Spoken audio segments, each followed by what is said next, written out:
ijambo ry'umunsi, ibyishimo by'ako kanya. Kugira ngo usobanukirwe neza ibi, soma mu ntangiriro igice cya 25 uhere ku murongo wa 28 kugeza ku wa 34. Rimwe na rimwe ibyishimo by'ako kanya gatoya bituma duhomba burundu ibintu by'igihe cyose kizaza, cyangwa se nanone ibyishimo bigatuma twitwara nabi kubera kwita ku kantu gahita karangira ako kanya. Muri ako kanya uba wumva ari ikintu cyanyacyo uri gukora kandi ari ibintu byiza cyane, ariko nyamara iyo bitinze nibwo tubona yuko ibintu twakoze byarugubuka, ubundi tukicuza tutiyo tubimenya ahari n'ibyari kuba uko byabaye.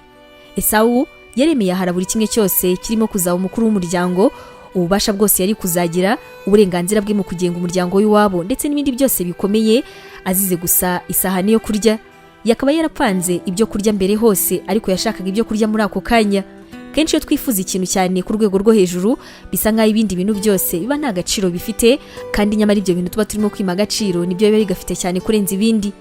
Twicira ahazaza hacu heza kubera akantu gatoya cyane kako kanya kaba kari kuba, kandi nyamara kubera tuba tutagafitiye ukwihangana ndetse tutanagapanze. Nibyo koko kumva ushaka ikintu n'Imana yabiremye, ariko kandi natwe tugomba kwiga kugira ubushobozi bwo kubitwara gake gakeya kugira ngo bitatwangiriza. Kutabasha kwihangana nibyo byatumye Sawu abura umugisha we. Yashakaga guhaza ukwifuza kwe, hanyuma rero muri ako kanya yari yiteguye ibishoboka byose kwishyura igitambo. Ese utekereje nawe nta kintu uzi ukora kubera kunanirwa kwihangana kandi gishobora kukwangiriza ahazaza? Saba Imana imbaraga ubashe kureba ibintu mu buryo bwiza no kubasha kwihangana. Imana ikaba yiteguye kugufasha cyane. Imana iguha umugisha. Tangirana umunsi wawe n'ibyishimo watewe n'ijambo ry'Imana, ukora subscribe hano kuri Nemi TV. Biroroshye cyane, ni ugukanda kuri ako kantu k'umutuku ubona, ubundi ikintu cyose dushyizeho ukaba wa mbere kukireba. Ntugacikwe n'ijambo ry'Imana tukugezaho umunsi ku munsi, komeza ubane natwe.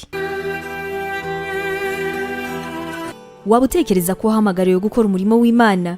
Wifuza inyigisho zacu se zisohoka buri munsi zagufasha mu buzima bwawe, cyane cyane zigukomeza mu bibazo?